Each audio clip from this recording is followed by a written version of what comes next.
ating kasulatan, sinasabi ni Roma 6:9. Makibasa po hanggang dito.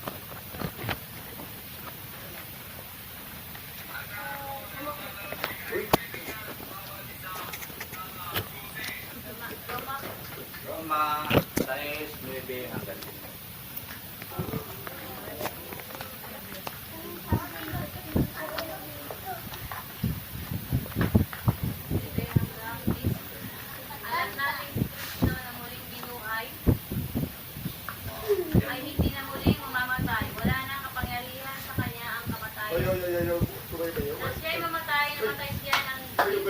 Para sa lahat ng panahon dahil sa kasalanan.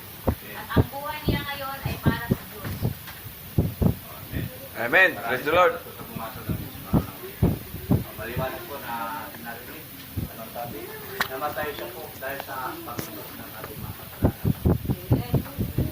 Yan po ang isang mensahe ng ating Panginoon dahil po sa kanyang pag-ibig, dahil sa biyaya, sa awa, habang na ay pinagkaloob sa atin ng ating Panginoon Isos, tayo po ay tinugod sa ating mga pagkakasala.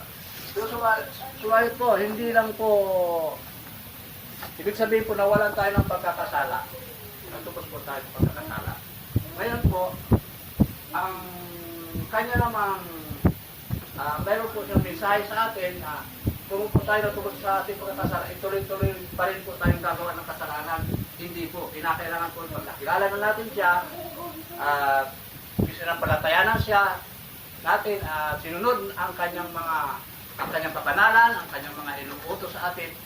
Yan po ang inihiling niya sa atin upang tayo po hindi tuloy-tuloy para ating magkakasala sa kanya na sinasabi po niya na at tayo po ay nagpapasakit sa kanya, wala po na tayong pagkakasala. Natubos na po tayo sa mga pagkakasala. Kaya po, panatilihin natin ang ating sarili na tayo po ay sunod sa kanya upang hindi po dumali ang ating pagkakasala, upang tayo po ay mapatawan niya sa ating mga pangkasalanan.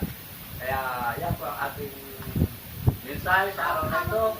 Kung sakali man po tayo, palibasa po tayo natubos na, huwag na po natin gagawa muli ng mga pagkakasala. Amen. At ating pong isipin na magpapasakit sa Panginoong Jesucristo na siyang nagtubos ng ating mga kasalanan. Masako po tayo sa kanyang kalooban, sa kanyang kabanalan, sa makalangit na mga gawa, ay hindi po pang sanglit na mga gawa. Upang po tayo ay patuloy na maging mali sa paningin niya, maging banal, at sinasabi ni Pastor Rick, makarating po tayo sa langit. Pagkakaroon na tayo ng susi na buksan lang na kalangitan upang tayo makasama ng ating Panginoon. Amen. Praise the Lord. Salamat po, kaya na lang po. Amen. Praise the Lord. Si Norris po, salamat.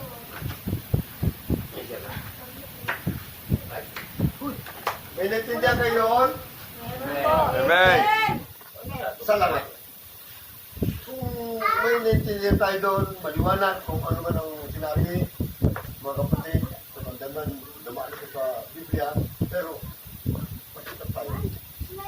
Alamin natin kung ano yung sinasabi ng Biblia, dahil sinabi ng Biblia, mag-ingat sa rin sinuturo, dahil kaligtasan mo ito, mag-ingat sa tinuturo, dahil kaligtasan ng mga nakikinig.